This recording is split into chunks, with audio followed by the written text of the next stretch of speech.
Selamat sore teman-teman dan dosen yang kami hormati. Semoga kita semua selalu dalam keadaan sehat dan jangan lupa untuk bahagia kami dari kelompok 6. Saya Tiara Pirasari Dewi, NIM 0721 1084 selaku moderator dan teman-teman saya ada Dewi Narirati, NIM 0721 1019, Elsie Arista, NIM 0721 1027, Nurdiana, NIM 0721 1067, Sada Artanti, NIM 0721 1078, dan Windy Halanatia NIM 07211086. Pada kesempatan kali ini, kami akan mempresentasikan hasil tugas kami tentang data tanah dengan pengujian sifat fisik dan sifat mekanis. Izinkan saya untuk memulai presentasi dengan membacakan outline pembahasan kami kali ini. Yang pertama yaitu ada pendahuluan, kedua referensi, ketiga pengujian sifat fisik, dan keempat ada pengujian sifat mekanis. Selanjutnya,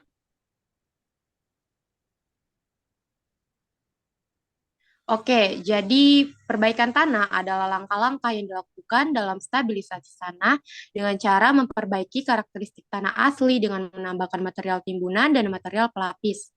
Jika kapasitas tanahnya kurang baik, maka dapat diperbaiki melalui peningkatan sifat-sifat fisik maupun mekanis. Jadi, referensi yang kami gunakan yaitu dari tugas akhir, atas nama Andam Sari Muftia Loka, NIM 721-1003, dengan judul Perbaikan Tanah Residual dengan menggunakan adiktif Helmut, analisis sifat fisik dan mekanis. Dan lokasi penelitiannya yaitu di Institut Teknologi Kalimantan. Dan selanjutnya akan dilanjutkan oleh teman saya Diana, saya persilahkan.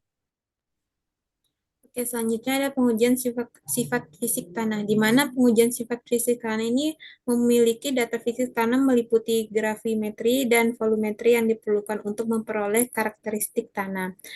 Data geometri dan data volumetri ini berupa kadar air, spesifik graviti, berat volume tanah, angka pori, dan derajat kejenuhan. Selanjutnya ada data untuk batas-batas airbag atau konsistensi, di mana data ini dapat berupa batas cair, batas plastik, batas plastis, indeks plastis tanah, dan data hasil analisa butiran tanah. Pada pengujian fisik ini yang pertama ada uji kadar air atau WC, di mana pengujian kadar air ini bertujuan untuk mengetahui kandungan air tanah, yaitu berupa perbandingan berat air yang terdapat dalam tanah dengan berat kering tanah yang dinyatakan dalam persen. Rumus untuk mencari kadar air ini yaitu berat air dibagi berat tanah kering dikalikan 100%. Dengan rumus berat air yaitu berat cawan ditambah tanah basah dikurang berat cawan ditambah tanah kering. Kemudian ada juga berat tanah kering dengan rumus yaitu berat cawan ditambah tanah kering dikurang dengan berat cawan. Adapun hasil dari uji kadar yang dilakukan di pengujian Institut Teknologi Kalimantan dengan nilai rata-rata berat volume tanah yaitu 1,62, itu uji pertama, untuk uji kedua 1,45 dan uji ketiga 1,41. Dan berat volume tanah kering dengan nilai rata-ratanya uji kedua 1,01 gram per cc. Yang kedua yaitu uji spesifik gravity atau uji berat jenis tanah, yang merupakan perbandingan antara berat isi butir tanah dengan berat isi air pada volume yang sama dan suhu tertentu. Rumus untuk mencari spesifik gravity yaitu GS sama dengan W2 min W1 per W4 min W1 dikurang W3 min W2 dikali K, di mana W1 sama dengan berat piknometer kosong, W2 sama dengan berat piknometer plus contoh tanah kering, W3 sama dengan berat piknometer plus contoh tanah plus air suling, W4 sama dengan berat piknometer plus air suling, dan K sama dengan faktor koreksi terhadap suhu.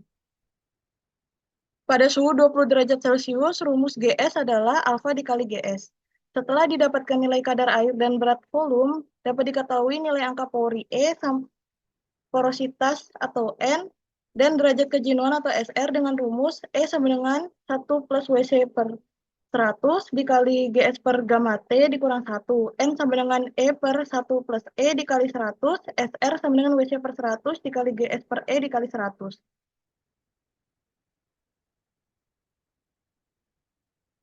Berikut merupakan hasil uji spesifik gravity tanah pada kondisi inisial dan didapat nilai GS rata-ratanya sebesar 2,378. Dan untuk hasil perhitungan angka pori, porositas dan derajat kejenuhan didapatkan hasil sebesar 1,35, 57,51% dan 83,70%. Selanjutnya ada uji Atterberg limit yang dimana uji ini berfungsi untuk mengetahui sifat konsistensi tanah berbutir halus dengan memberikan kadar air yang berbeda pada masing-masing pengujian. Yang pertama ada pengujian batas cair, di mana pada slide ini terlampir data pengujian untuk menentukan nilai batas cair yang didapat sebesar 50,24%. Selanjutnya yaitu menentukan batas plastis. Terlampir juga data-data pengujian yang dibutuhkan untuk mencari nilai batas plastis dan didapat nilai sebesar 31,37%. Setelah didapat nilai batas plastis, kita dapat menghitung nilai indeks plastis yang dimana didapat dengan mengurangi nilai batas cair dengan batas plastis dan didapat nilai sebesar 18,87%.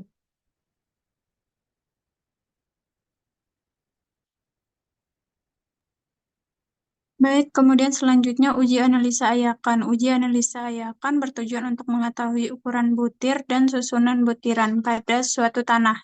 Masing-masing sampel dilakukan 3 kali percobaan untuk mendapatkan hasil rata-rata. Next. Berikut merupakan hasil uji analisa ayakan, di mana ayakan nomor 4, berat tertahan 0, berat lolos 200 gram, berat tertahan 0%, berat lolos 100%, persen kumulatif tertahan 0, kemudian lolos 100. Ayakan nomor 10, berat tertahan 1,29, berat lolos 1,98,71 gram, berat tertahan 0,64%, berat lolos 99,36%, persen kumulatif tertahan 0,67, kemudian lolos 99,36%.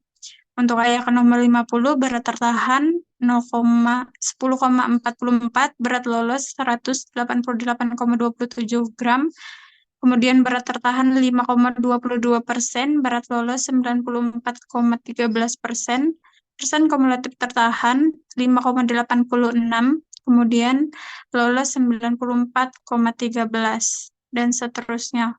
Next.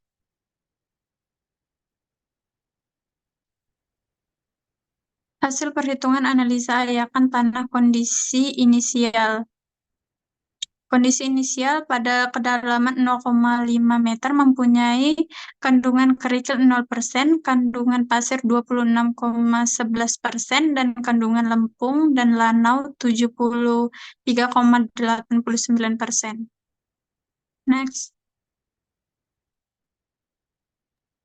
Selanjutnya ada pengujian standar Proctor test, di mana pengujian ini tujuannya untuk mendapatkan nilai berat volume kering dan juga nilai kadar air yang paling optimum.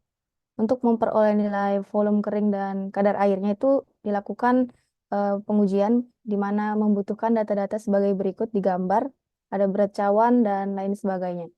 Dan setelah mendapatkan nilai data-data tersebut, bisa diperoleh nilai berat volume kering dan kadar air pada slide selanjutnya. Next. Nah, ini didapatkan nilai kadar air dan juga berat volume kering, di mana dari data tersebut dapat terlihat yang paling optimum itu terjadi di persen yang 15%, di mana kadar air di 15% ini 14,14 dan berat volume keringnya itu sebesar 1,68 gram per sentimeter kubik. Next. Nah, yang paling optimum bisa dilihat di gambar grafik tersebut, di mana paling optimum tuh nilai berat volume keringnya itu sebesar 1,68 gram per sentimeter kubik. Jadi berdasarkan hasil grafik di atas diketahui bahwa berat volume kering paling optimum yang tadi sudah disampaikan di mana hal ini dilihat dari berat volume kering tanah dengan kadar air 18% dan 20% mengalami penurunan. Next. Baik, selanjutnya itu pengujian sifat mekanis tanah, di mana data-data yang akan diperoleh yaitu nilai kohesi dan nilai sudut geser dalam. Selanjutnya,